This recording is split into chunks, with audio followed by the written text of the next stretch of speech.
Hello students, हम presently wave optic study कर रहे हैं। प्रीवियस लेक्चर में हमने इंटरफेरेंस के बारे में पढ़ा था and Young's double slit experiment पढ़ा था। That is Young's double slit experiment for the interference, जिसमें हमारे पास ब्राइट फ्रिंज आई थी जो कंस्ट्रक्टिव इंटरफेरेंस की वजह से फॉर्म हो रही थी, एंड डार्क फ्रिंज आई थी which are form due to the destructive interference. तो आज वाला जो टॉपिक है बेटा, उसमें हमने बेसिकली पढ़ना है कि आपकी ब्राइट फ्रिंज कब बनेगी एंड डार्क फ्रिंज कब बनेगी। मतलब एग्जैक्ट कंडीशन चाहिए, that is condition for constructive interference and destructive interference. Clear? तो टॉपिक है हमारा that is condition for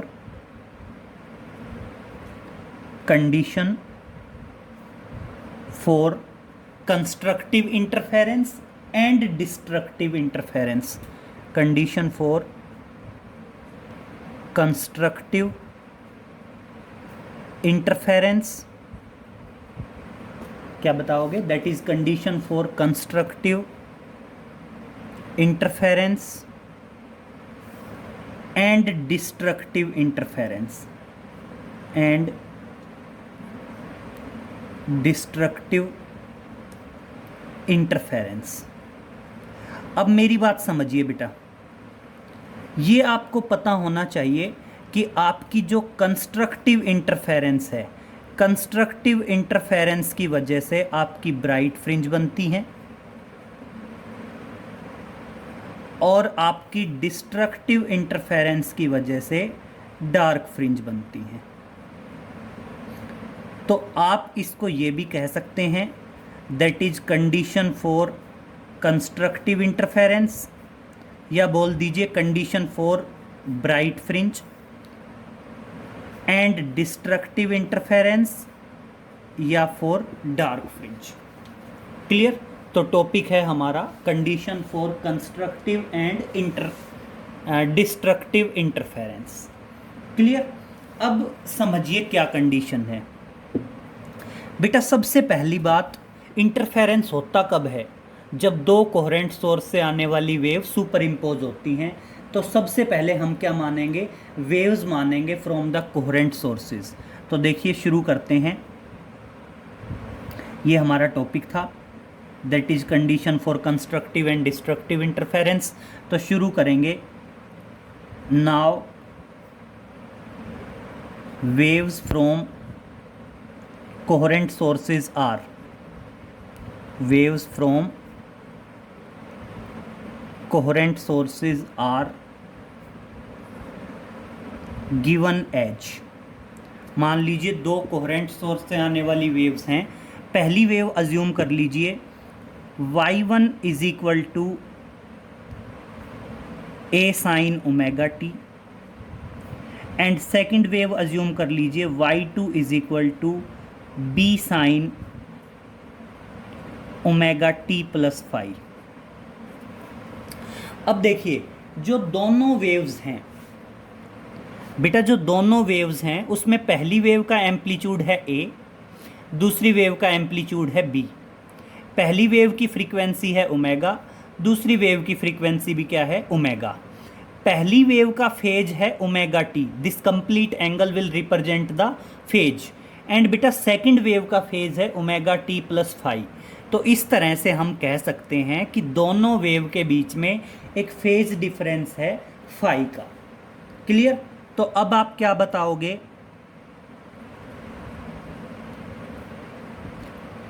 now due to superposition principle, now due to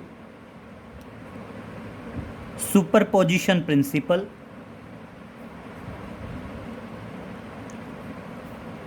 the resultant wave is given by,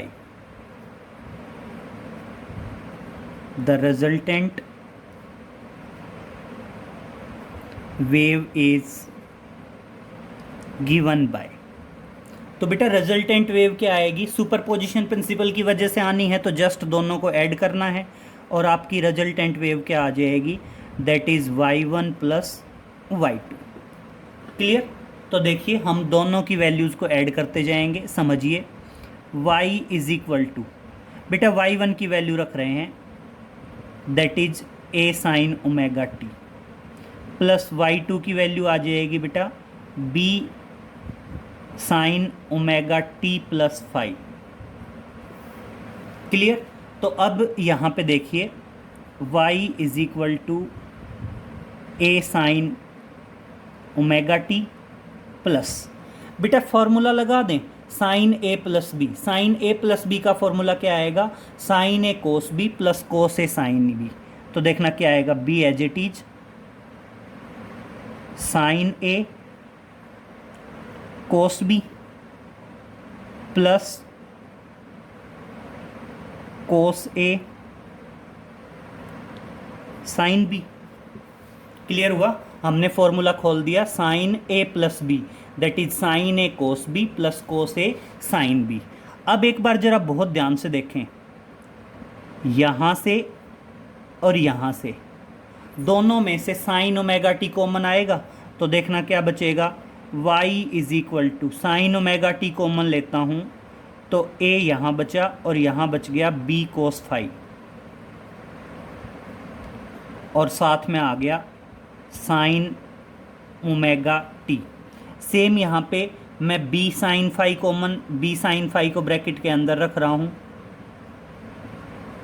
और साथ में क्या बच जाएगा, that is cos omega T बचेगा।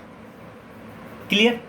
और अब देखिए इसको मार्क कर लेते हैं इक्वेशन 1। और अब बेटा जो a प्लस बी कोस 5 है, अज्यूम करेंगे लेट a प्लस बी कोस 5, इसको तो बेटा r कोस थीटा मान लेंगे, और जो आपका b साइन 5 है उसको क्या मान लेंगे, r साइन थीटा मान लेंगे। इनको मार्क करेंगे इक्वेशन 2 एंड इक्वेशन 3। और अब दोनों वैल्यूज़ को इक्वेशन 1 में रखेंगे तो क्या आएगा, देयरफॉर इक्वेशन 1 बिकम्स, और इस तरह से हमारी इक्वेशन 1 क्या बन जाएगी, इक्वेशन 1 बन जाएगी y इज इक्वल टू, बेटा a plus B cos theta की जगह, a प्लस बी कोस 5 की जगह r कोस थीटा, साथ में साइन ओमेगा टी है, प्लस b साइन 5 की जगह r साइन थीटा, और साथ में कोस ओमेगा टी है। और अब अगर बेटा मैं r कॉमन ले लूँ दोनों में से, देखना बहुत ध्यान से ये स्टेप, अगर दोनों में से मैं r कॉमन ले लूँ तो sign A cos B plus cos A sine B, formula हो गया साइन ए प्लस बी का। तो साइन ए की जगह क्या है, ओमेगा टी, और बी की जगह क्या है बेटा, थीटा, बी की जगह क्या है, थीटा है। और इस तरह से बेटा ये हमारी आ गई इक्वेशन ऑफ रिजल्टेंट वेव, और इस तरह से बेटा ये हमारी क्या आ गई, इक्वेशन ऑफ रिजल्टेंट वेव आ गई, और इसको मान लीजिए equation number 4। This is the equation of resultant wave. अब सुनिए, पहली वेव का एम्पलीट्यूड a, दूसरी वेव का एम्पलीट्यूड b, और रिजल्टेंट वेव का एम्पलीट्यूड r। कुछ पॉइंट्स बता रहा हूँ, समझिए। बेटा ब्राइट फ्रिंज मतलब इंटेंसिटी मैक्सिमम, डार्क फ्रिंज मतलब इंटेंसिटी मिनिमम। तो इट मीन्स हमें रिजल्टेंट वेव की इंटेंसिटी चाहिए, उसके बाद हम मैक्सिमम और मिनिमम को डिफाइन कर पाएंगे। तो अभी तक तो हमारे पास रिजल्टेंट वेव आई है, फिर हम रिजल्टेंट वेव के एम्पलीट्यूड को निकालेंगे, एम्पलीट्यूड मीन्स r की वैल्यू निकालेंगे, फिर हम रिजल्टेंट वेव की इंटेंसिटी निकालेंगे, क्योंकि इंटेंसिटी जो है वो डायरेक्टली प्रोपोर्शनल टू एम्पलीट्यूड का स्क्वायर होती है। और जब हमारे पास इंटेंसिटी आ जाएगी तब हम ब्राइट और डार्क फ्रिंज पे जा पाएंगे। तो समझिए अब क्या आएगा बेटा, अब हमें रिजल्टेंट वेव की वैल्यू, रिजल्टेंट वेव की इक्वेशन तो पता चल गई। अब हमें रिजल्टेंट वेव के एम्पलीट्यूड की वैल्यू चाहिए आर की। आर की वैल्यू कैसे निकालेंगे बेटा, जो इक्वेशन 2 और 3 है इनको स्क्वायर करो और ऐड करो, तो देखना क्या आएगा, squaring and adding equation 2 and 3, equation 2 and 3। बेटा लेफ्ट साइड वाला लेफ्ट साइड में जोड़ दो स्क्वायर करके, राइट साइड वाला राइट साइड में जोड़ दो। तो देखो पहले मैं राइट साइड का लिख देता हूँ, तो देखना क्या आएगा, R square cos square theta plus R square sine square theta. तो देखना क्या आएगा, R square cos square theta plus R square sine square theta, that is equal to, right side में क्या है बेटा, A plus B cos phi का whole square, A plus B cos phi का होल स्क्वायर प्लस क्या आ जाएगा बेटा,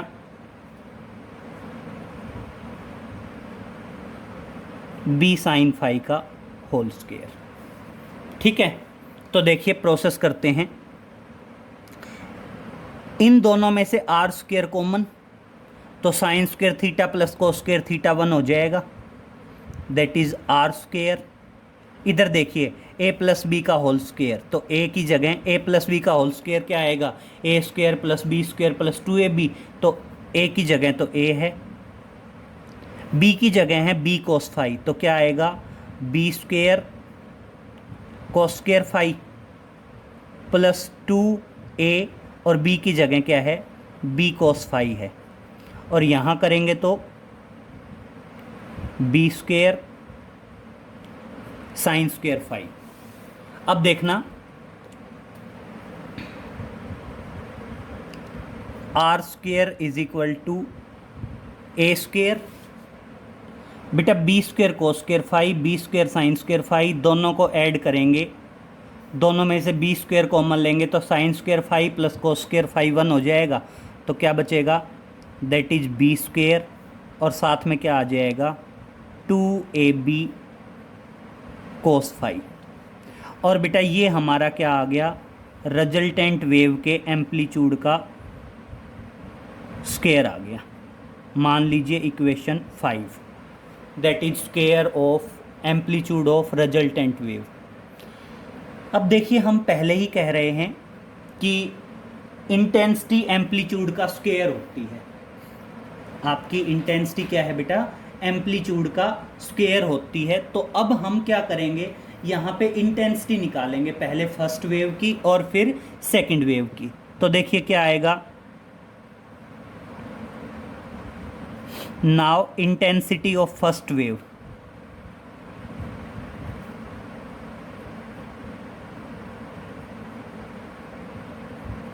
बेटा इंटेंसिटी ऑफ फर्स्ट वेव क्या आएगी, फर्स्ट वेव का एम्पलीट्यूड ए है, तो फर्स्ट वेव की जो इंटेंसिटी आएगी I1 मान लीजिए, वो क्या आएगी, directly proportional to A square, amplitude का स्क्वायर, और साथ में प्रोपोर्शनलिटी कांस्टेंट मान लीजिए के। तो फर्स्ट वेव की इंटेंसिटी क्या आई, के ए स्क्वायर। इसी तरह इंटेंसिटी ऑफ सेकंड वेव क्या आएगी, intensity of second wave, intensity of second wave क्या आई, I2 इज इक्वल टू के बी स्क्वायर। क्या आ गया, इंटेंसिटी ऑफ सेकंड वेव आ जाएगी I2 इज इक्वल टू के बी स्क्वायर। सेम इसी तरह इंटेंसिटी ऑफ रिजल्टेंट वेव बताओ, intensity of resultant wave, resultant wave की इंटेंसिटी आई, रिजल्टेंट वेव का एम्पलीट्यूड आर है, तो क्या आ जाएगा, के are square.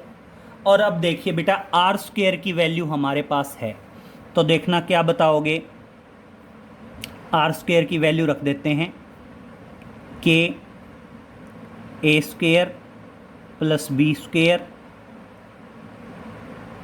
Plus 2ab cos phi, और इस तरह से क्या आ जाएगा, I is equal to K A square plus K B square plus 2 K A B cos phi. Clear. और अब समझिए, मैं इसको ऐसे लिख दूं, दैट इज के ए स्क्वेयर दैट इज के बी स्क्वेयर 2, बेटा के ए बी है, के ए बी को लिख दूं under root K square A square B square, under root और स्क्वेयर कैंसिल करेगा, तो देखना क्या लिखूं, K square A square, K square था तो एक के ये के स्क्वेयर हो गया, और बी स्क्वेयर, तो कुल मिला के अंडर रूट के अंदर क्या आया, के square A square B square, square और अंडर रूट कैंसिल करेगा तो वही के ए बी बचेगा, और साथ में जो कोस फाई है वो अंडर रूट के बाहर है। तो इस तरह से रिजल्टेंट वेव की इंटेंसिटी क्या आई, that is I1 plus I2 plus 2 under root I1 plus I2 cos phi.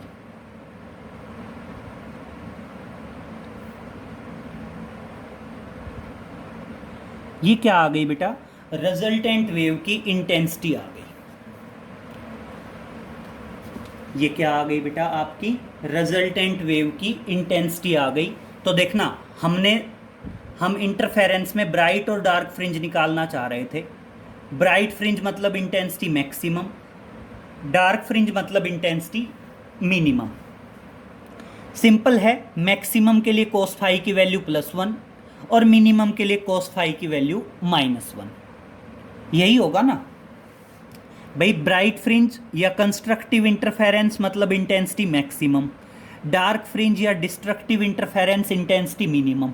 बेटा मैक्सिमम मिनिमम तो हम तब निकालेंगे जब हमारे पास रिजल्टेंट वेव की इंटेंसिटी आएगी। तो इसलिए बेटा हमने क्या किया, हम दोनों वेव लेके चले। पहले हमने रिजल्टेंट वेव निकाली, फिर हमने रिजल्टेंट वेव का एम्पलीट्यूड निकाला, और फिर हमने रिजल्टेंट वेव की इंटेंसिटी निकाली। और अब हम अपने क्वेश्चन पे आएंगे ब्राइट और डार्क फ्रिंज के लिए। लेकिन उससे पहले एक पॉइंट समझ लीजिए, ये एक स्पेशल केस है, नोट में डालेंगे। If intensity of both the waves are same, of both the waves are same। अगर मान लीजिए दोनों वेव की इंटेंसिटी सेम है, ऐसा कब हो सकता है, जब दोनों का एम्पलीट्यूड सेम हो। मान लीजिए दोनों का एम्पलीट्यूड ए होगा तो के स्क्वेयर, तो उस टाइम पे दोनों की इंटेंसिटी सेम आ जाएगी, I1 is equal to I2, और इसको आप मान लीजिए I0, इसको आप क्या मान लीजिए, I0 मान लीजिए। अगर ऐसा हुआ तो देखना, I0 plus I0 plus 2 under root I0 का स्क्वायर इंटू कोस फाई, तो उस टाइम पे देखना क्या आएगा, I is equal to I0 plus I0 plus 2 I0 cos phi. Clear. अब देखना, मैं अगर यहाँ से 2I0 कॉमन ले लूँ तो क्या बचेगा, 1 प्लस कोस फाई। और बेटा 1 प्लस कोस फाई को अगर हम सोल्व करें और फॉर्मूला लगाएं कोस 2 थीटा का, मेरी बात सुनिए, अगर हम 1 प्लस कोस फाई को सोल्व करें और फॉर्मूला लगाएं कोस 2 थीटा का, तो बेटा ये फाइनल आ जाएगा 4I0 cos square phi by 2। तो रिजल्टेंट इंटेंसिटी आ जाएगी, that is 4I0 cos square phi by 2, cos square phi by 2। ये ध्यान रखेंगे, अगर दोनों वेव की इंटेंसिटी सेम हो तो रिजल्टेंट वेव की इंटेंसिटी का फॉर्मूला ये हो जाता है, that is 4I0 cos square phi by 2। ये सिर्फ एंगल के साथ है डिवाइडेड बाई 2। क्लियर? तो ये तो एक अलग पॉइंट है जो आपने ध्यान रखना है, क्या कि अगर दोनों की इंटेंसिटी सेम हो तो। बाकी अदरवाइज हम यहीं से डील करेंगे। तो देखना, यहां से आगे जो मेन समझने वाली बात है वो अब है, भाई आपकी इंटेंसिटी ये आई है, भाई आपकी जो इंटेंसिटी है वो ये आई है। तो अब देखना, फॉर कंस्ट्रक्टिव इंटरफेरेंस और फॉर डिस्ट्रक्टिव इंटरफेरेंस, तो समझिए, मैं साइड में स्लाइड कर रहा हूं थोड़ा सा, और अब हमारे क्वेश्चन पे आएंगे। देखिए अब कंडीशन सुनिए, अगर हम ये कहें कि फॉर ब्राइट फ्रिंज या फॉर कंस्ट्रक्टिव इंटरफेरेंस, मैं दोनों के लिए अलग अलग डिस्कस करूंगा, समझेंगे पहले बहुत ध्यान से। मान लीजिए हम पहले बात करते हैं now for bright fringe.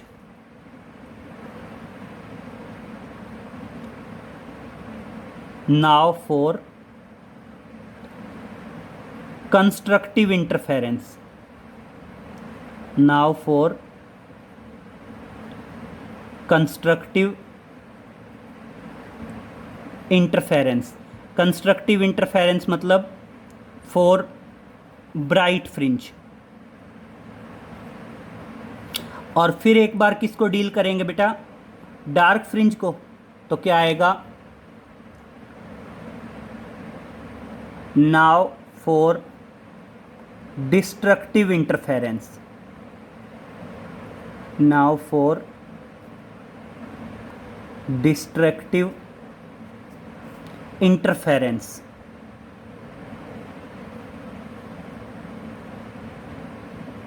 Destructive interference मतलब फॉर डार्क फ्रिंज।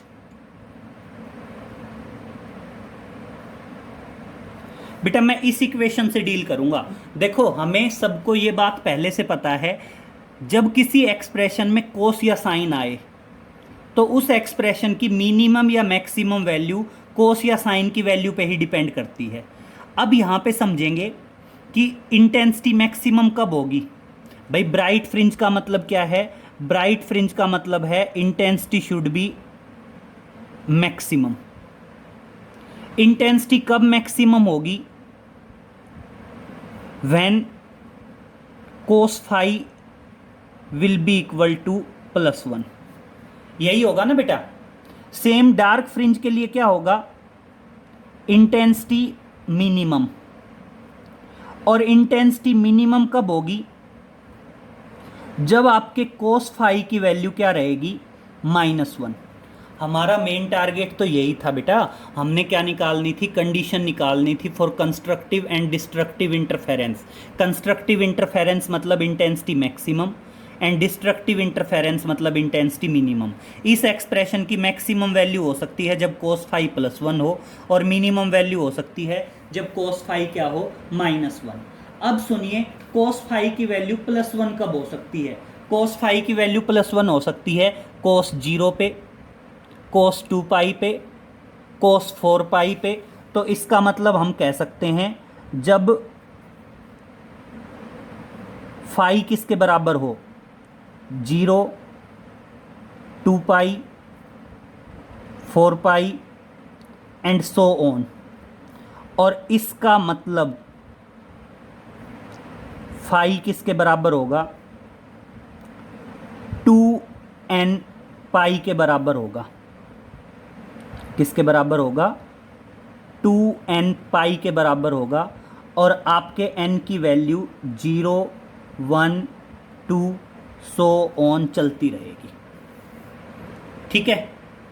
ऐसे ही जरा यहां पे देखो कि कोस फाई की वैल्यू -1 कब होगी बेटा? कोस फाई की वैल्यू -1 होगी जब आपके फाई की value pi, 3 pi, 5 pi and so on आगे तक चलता रहेगा। इसका मतलब फाई आ गया ओड नंबर। ओड नंबर मतलब चाहे तो 2n प्लस करो चाहे 2n माइनस करो, 2n+1 इंटू पाई। और बेटा सेम अगर +1 किया है तो n की वैल्यू 0 से शुरू होगी। n की वैल्यू क्या होगी? 0, 1, 2 सो ऑन। और बेटा फाई क्या था, जरा इनिशियल स्टेज पे आ जाओ। यहाँ हमने पढ़ा था phi is the phase difference between both the waves, और इसलिए कंस्ट्रक्टिव इंटरफेरेंस के लिए हमारा फेज डिफरेंस, अगर मैं बात करूँ phase difference for constructive interference, constructive interference के लिए फेज डिफरेंस आना चाहिए 2n पाई। सेम इसी तरह डिस्ट्रक्टिव इंटरफेरेंस के लिए हमारा जो फेज डिफरेंस है वो फेज डिफरेंस आना चाहिए 2n+1 इंटू पाई। समझ में आ गया? तो कंस्ट्रक्टिव इंटरफेरेंस के लिए फेज डिफरेंस ये आएगा और डिस्ट्रक्टिव इंटरफेरेंस के लिए फेज डिफरेंस ये आएगा। ठीक है। अब बेटा हमने एक पढ़ा था +1 में, +1 वेव एंड ऑक्सीलेशन, कि पाथ डिफरेंस और फेज डिफरेंस में क्या रिलेशन होता है। तो बहुत ध्यान से सुनिए, अगर आप पाथ डिफरेंस और फेज डिफरेंस में रिलेशन की बात करें तो आपका पाथ डिफरेंस क्या आता है, ध्यान रखेंगे। पाथ डिफरेंस किसके बराबर होगा? Path difference is equal to होगा λ/2π इंटू फेज डिफरेंस। क्या है बेटा? आपने +1 में पढ़ा होगा कि जो पाथ डिफरेंस होता है वो हमेशा किसके बराबर होता है? λ/2π, और इंटू क्या आ जाता है? फेज डिफरेंस आ जाता है। अब हमारे पास फेज डिफरेंस है। देखो फेज डिफरेंस ब्राइट फ्रिंज के लिए भी है और डार्क फ्रिंज के लिए भी है। तो मैं फेज डिफरेंस की वैल्यू रखूँगा 2n पाई, 2π से 2π कैंसिल, और इस तरह से हमारा जो पाथ डिफरेंस है, इस तरह से हमारा जो पाथ डिफरेंस है वो पाथ डिफरेंस किसके बराबर आएगा? n लैम्डा के बराबर आएगा। क्लियर? किसके लिए? For bright fringe. और डार्क फ्रिंज के लिए बात करेंगे तो डार्क फ्रिंज के लिए आपका पाथ डिफरेंस क्या आएगा? अगर मैं डार्क फ्रिंज के लिए पाथ डिफरेंस कैलकुलेट करना चाहूँ तो 2n+1 इंटू पाई, पाई से पाई कटेगा और कितना आएगा? That is 2n+1 into λ/2। तो ये क्या आ गया आपका? That is path difference for destructive interference. तो देखिए बेटा, ये दोनों पॉइंट हमारे मेन हैं। हमें पता होना चाहिए कि कंस्ट्रक्टिव इंटरफेरेंस या ब्राइट फ्रिंज के लिए तो फेज डिफरेंस 2n पाई और path difference n lambda. Destructive interference या डार्क फ्रिंज के लिए phase difference 2n+1 into pi और पाथ डिफरेंस 2n+1 इंटू λ/2। तो ये तो दोनों ध्यान रखेंगे कि फेज डिफरेंस और पाथ डिफरेंस, फेज डिफरेंस और पाथ डिफरेंस ब्राइट फ्रिंज या कंस्ट्रक्टिव इंटरफेरेंस के लिए क्या होगा, डार्क फ्रिंज या डिस्ट्रक्टिव इंटरफेरेंस के लिए क्या होगा। दूसरी कंडीशन, रिजल्टेंट वेव का एम्पलीट्यूड। रिजल्टेंट वेव का एम्पलीट्यूड आएगा a² + b² + 2ab cos phi। Phi is the phase difference. ये r² है। अगर रिजल्टेंट वेव का एम्पलीट्यूड चाहिए तो इसका अंडर रूट करना होगा। क्लियर? तो रिजल्टेंट वेव के अगर मैं ये कहूँ कि रिजल्टेंट वेव का एम्पलीट्यूड बताओ तो आपके रिजल्टेंट वेव का एम्पलीट्यूड आएगा r, that is equal to under root a² + b² + 2ab cos phi, where a and b are the amplitude of both the waves and phi is the phase difference between them। इसी तरह अगर resultant wave की intensity की बात करें तो resultant wave की intensity आएगी I1 + I2 + 2 under root I1 I2 cos phi, where I1 I2 are the intensity of first wave and second wave and phi is the phase difference between them। दोनों के बीच का phase difference क्या है बेटा? Phi है। बस एक छोटा सा पॉइंट ध्यान रखना, कुछ न्यूमेरिकल्स में यूज़ हो जाता है कि अगर दोनों वेव का एम्पलीट्यूड सेम हो तो ऑटोमेटिक इंटेंसिटी भी सेम होगी, और जो हम इंटेंसिटी अलग अलग I1 I2 मान रहे हैं बेटा, वो दोनों वेव की इंटेंसिटी I0 मान लीजिए। तो देखना क्या आएगा, I0 plus 2 under root cancel cos phi. अब देखना अगर मैं I0 कॉमन ले लूँ तो 1 प्लस 1 2 2, तो यहाँ से 2I0 कॉमन लूँ तो क्या बचेगा, 1 प्लस कोस फाई, और 1 प्लस कोस फाई को क्या लिख देंगे, 2 कोस स्क्वेयर फाई बाई 2, और 2 और 2I0 तो क्या आ जाएगा 4I0। तो ये ध्यान रखना, ये इंटेंसिटी है जब दोनों वेव की इंटेंसिटी अलग अलग है, और ये रिजल्टेंट वेव की इंटेंसिटी है जब दोनों वेव की इंटेंसिटी सेम है। तो दोनों वेव की इंटेंसिटी सेम है तो I0 तो क्या है, वेव्स की इंटेंसिटी, फाई क्या है, फेज डिफरेंस, और I क्या आ जाएगा, intensity of resultant wave. Clear. तो काफ़ी इंपॉर्टेंट टॉपिक है बेटा, लेंथी डेरिवेशन है, ये हमारे मेन टारगेट थे जो हमने कैलकुलेट करने थे। तो इसको अच्छे से नोट कर लेंगे और हमेशा ध्यान रखेंगे, इसके ऊपर काफ़ी सारे न्यूमेरिकल्स बन सकते हैं। नेक्स्ट लेक्चर में हम इनके ऊपर न्यूमेरिकल्स को डिस्कस करेंगे। आज इतना ही कर लीजिए। टॉपिक था that is condition for constructive and destructive interference. Constructive means bright fringe, destructive means dark fringe. Clear. तो इतना कर लीजिए बेटा, बाकी आगे नेक्स्ट लेक्चर में मिलते हैं। Okay, thank you.